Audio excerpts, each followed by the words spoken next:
Hello Christian friends, மறுபடியும் இந்த எது சரி சேனலுக்கு உங்களை அன்போடு வரவேற்கின்றேன். பல நாட்கள் கடந்து விட்டது. I am really sorry. பல ஊழியங்கள் நிமித்தமாக வெளியில் போக வேண்டிய சூழ்நிலை. ஒரு குவிக் சின்ன வீடியோ. இந்த நாட்களில் எனக்கு மனசில் தோணுகிற விஷயம் என்னென்னா, சில வார்த்தைகளை நம்ம அடிக்கடி கிறிஸ்தவ உலகத்தில் பயன்படுத்துகிறோம். அப்படி பயன்படுத்துகிற மிக முக்கியமான ஒரு வார்த்தை தான் கிரேஸ் அல்லது கிருபை. இந்த கிருபை கிரேஸை வச்சே பெரிய குழப்பங்களே ஏற்பட்டுருச்சு. ஹைப்பர் கிரேஸு, நோ கிரேஸு, இப்படிலாம் பல காரியங்களை பேசிகிட்டு இருக்கிறோம்.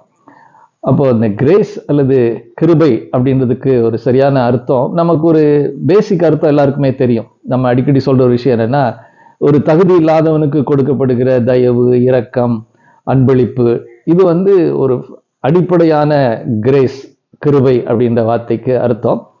இந்த கிரேஸ் அல்லது கிருபைக்கு அது கிரேக்க சொல் என்னது அப்படின்னா கேரிஸ் அப்படின்ற அந்த வார்த்தை. ஸோ அதனுடைய ஒரு அர்த்தம் தான் நம்ம முதல்ல பேசுகிற இந்த விஷயம். அதாவது தகுதி இல்லாதவனுக்கு கொடுக்கப்படுகிற ஒரு ஈவு, இரக்கம், அன்பளிப்புன்னு சொல்றது. ஸோ அது நம்ம எங்க முதலாவது பார்க்கணும் அப்படின்னா, இன்னைக்கு தான் ஆராதனையில் நாங்கள் அது தியானிச்சிட்டு இருந்தோம். ஏதேன் தோட்டத்தில் மனிதன் பாவம் செஞ்ச உடனே அங்கே கர்த்தர் அவனுக்கு ஒரு வாக்குத்தத்தம் கொடுக்குறார். ஒரு ஸ்திரீயின் வித்து, அவர் உன் தலையை நசுக்குவார், நீ அவருடைய குதிங்காலை நசுக்குவாய் என்ற அந்த ப்ராமிஸ், பிசாசினால் மூலமாக வந்த பாவத்தினுடைய விளைவு எல்லாவற்றுக்குமே இந்த மனுஷகுமாரன் இயேசு கிறிஸ்து கன்னியின் வயிற்றிலே தோன்றி ஒரு முடிவுக்கு கொண்டு வருவார் என்ற ஒரு பெரிய ப்ராமிஸை பார்க்குறோம். அது மட்டும் இல்லை, ஆதாம் ஏவாள் செஞ்ச பாவத்திற்கு ஏற்ற விதமாக அவர் தண்டனை கொடுக்கல. அப்படி தண்டனை கொடுத்துருக்கணும்னு அவனை முற்றிலுமா அழிச்சிருக்கணும். ரொம்ப ஈஸியாக கர்த்தர் என்ன பண்ணிருக்கலாம், ஆதாம் ஏவாளை அழிச்சிட்டு பூமியை அழிச்சிட்டு ஒரு புதிய வானம் பூமியை உருவாக்கியிருக்கலாம். அது செய்யல.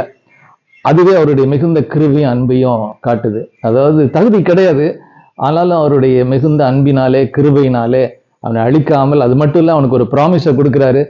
அந்த வாக்குத்தத்தத்தின் மூலமாக கடைசியாக இயேசு கிறிஸ்து இந்த பாவிகளுக்காக சிலுவையில் மரிக்கின்ற இந்த தெய்வீகமான அன்பின் மூலமாக நாம பாவத்திலிருந்து விடுதலையை பெறுகின்ற, பாவத்தினுடைய விளைவுகளிலிருந்து தப்பி சென்று கடைசியா நித்திய ஜீவனை பெற்றுக்கொள்ளுகிற இந்த தகுதி இல்லாத இந்த பாவிக்கு கர்த்தர் கொடுக்கின்ற மகா பெரிய ஈவு, தயவு, இரக்கத்தை காட்டுகிற அன்பை நம்ம கிருபை அப்படின்னு சொல்றோம். ஆனா இதோட நம்ம நிறுத்திட்டோம் அப்படின்னா அந்த கிருபையினுடைய வார்த்தைக்கு முழு அர்த்தம் வராது. கிரேக்க மொழியில அதுக்கு நிறைய ஆழமான இன்னொரு அர்த்தம் ஒன்று இருக்கு. அந்த அர்த்தத்தை நம்ம புரிஞ்சுக்கிட்டோம்னா நாம இந்த கிருபைக்கு கொடுக்க வேண்டிய ஒரு மறுமொழி, ஒரு பதில், ரெஸ்பான்ஸ் டு கிரேஸ், அதை நம்ம இதுல நம்ம தெளிவா பார்க்கலாம். அது என்னது அப்படின்னாக்கா, அது ரெண்டாவது அர்த்தம் என்ன அப்படின்னா, கிரேஸ் அல்லது கிருபை கேரிஸுக்கு என்ன அர்த்தம் அப்படின்னாக்கா, அந்த divine influence in a person's heart which is visible on the outside. அதாவது ஒரு மனிதனுடைய இதயத்தில் ஏற்படுகிற தெய்வீகமான தாக்கம் அது வெளியிலே தென்படும் என்று சொல்லப்படுகிறது. அப்போ இது வெறும் ஒரு செயல், கிறிஸ்து இயேசு சிலுவையில் செய்த செயல் மூலமாக பெற்றுக்கொண்ட தயவு மட்டுமல்ல, அது கர்த்தருடைய நீங்காத பிரசன்னம் ஆவியானவர் மூலமாக நமக்குள் இருக்கும்போது அவர் ஒரு டிவைன் இன்ஃப்ளூயன்ஸை கிரியேட் பண்றார். அதாவது ஒரு தெய்வீகமான தாக்கம் நம்மளுடைய இருதயத்தில் ஏற்படுது. அது நம்மளுடைய குணத்துல, கேரக்டர்ல, அதுதான் நம்ம கடைசியில ஆவிக்குரிய கனி அப்படின்னு பார்க்கலாம். அந்த ஆவியின் கனி நம்ம இடத்துல உருவாகும் போது, இந்த ஃப்ரூட் ஆஃப் தி ஸ்பிரிட், அது நம்ம இடத்துல ஒரு விளைவை ஏற்படுத்துகிறது, நம்ம இடத்துல தெய்வீகமான குணத்தை ஏற்படுத்துகிறது. ஸோ இதுதான் கிருபையினுடைய அடுத்த முக்கியமான அர்த்தம். அப்போ கிருபை என்பது வெறும் தகுதி இல்லாதவனுக்கு ஆண்டவர் கொடுத்துட்டாருங்க, தயவுங்க, பரவாயில்லைங்க, நான் ஒண்ணுமே இல்லை, லாய்க்கே இல்லை, ஆனா ஆண்டவர் இப்படி வயத்தி அதோடு நிற்காது. அவர் என்னோடு கூட இருப்பதினால், ஆவியானவர் எனக்குள் வாசம் செய்வதனால் அவருடைய தெய்வீக தாக்கம் என்னை மாற்றுகிறது, என்னை மறுரூபப்படுத்துகிறது.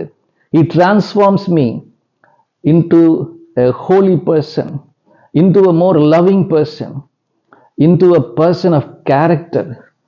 அதுவும் தெய்வீக தன்மைகளிலே நம்மை மாற்றுகிறார். அதுதான் இந்த கிருபையினுடைய இரண்டாவது அர்த்தம். இது ரெண்டு அர்த்தத்தையும் நம்ம புரிஞ்சுக்கிட்டோம் அப்படின்னா அந்த ஹைப்பர் கிரேஸுக்கும் இடம் இல்லைங்க, நோ கிரேஸுக்கும் இடம் இல்லை. அதனால இந்த நேரத்தில் உங்கள் யாவருக்கும் ஆண்டவருடைய மிகுந்த கிருபை இந்த நாளில பெருக வேண்டும் என்று சொல்லி இயேசுவின் நாமத்தினாலே வாழ்த்தி உங்கள் யாவும் கிருபை பெறுவதாக. God bless you and thank you.